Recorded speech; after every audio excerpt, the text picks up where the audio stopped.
বিহগুৰি ৰঙামাটি পথাৰত আজি পুনৰ উদ্ধাৰ হৈছে ৰাছেল ভাইপাৰ।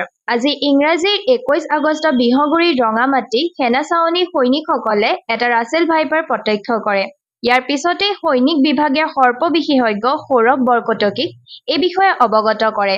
ভাৰতীয় সেনাবাহিনীৰ অনুৰোধ ৰক্ষা কৰি বিশেষজ্ঞগৰাকীয়ে ৰাছেল ভাইপাৰ সাপটো উদ্ধাৰ কৰে আৰু এই ৰাছেল ভাইপাৰটো গুৱাহাটীৰ চিৰিয়াখানাত ৰখাৰ মত পোষণ কৰে।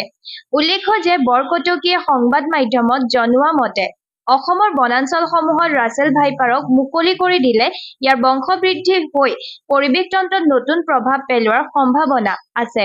সেই প্ৰভাৱসমূহ ভাল হ'বনে বেয়া হ'ব সেয়া এতিয়াও সঠিককৈ কোৱাৰ সময় হোৱা নাই। বিহগুৰি ৰঙামাটি পথাৰৰ এই কাষতে এইটো আৰ্মি কেম্পটো আছে আমাৰ, আৰু ইয়াতে 2 আগষ্টত এটা ৰাছেল ভাইপাৰ পোৱালি উদ্ধাৰ কৰিছিলোঁ। আজি আকৌ এটা ৰাছেল ভাইপাৰ পোৱালি ইয়াতে। মই আগতে কৈছোঁ যিহেতু ইয়াতে বংশবৃদ্ধি হৈ গ'ল, এটা ৰাছেল ভাইপাৰ 30ৰ পৰা 40টালৈকে পোৱালি দিয়ে, আৰু ই বিষাক্ত পৰে, বিষাক্ত সাপ হয়, বহুত বিষাক্ত।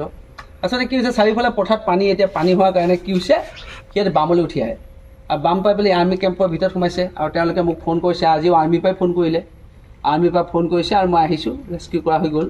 এতিয়া মই বন বিভাগক দি দিম, আৰু বন বিভাগক মই অনুৰোধ কৰিম এইটো জুলৈ পঠাবলৈ। এতিয়া কাষতে এখন স্কুল আছে, হাইস্কুল, ইয়াৰ সীমাতে একেটা কেম্পাছৰ সীমাতে এখন হাইস্কুল আছে, তাত কিছু ল'ৰা ছোৱালী আছে, এইফালে এখন স্কুল আছে। ৰাইজলৈ মোৰ খালি এটাই অনুৰোধ যে অজগৰ সাপৰ পোৱালি বুলি কিন্তু ধৰিবলৈ নাযাব।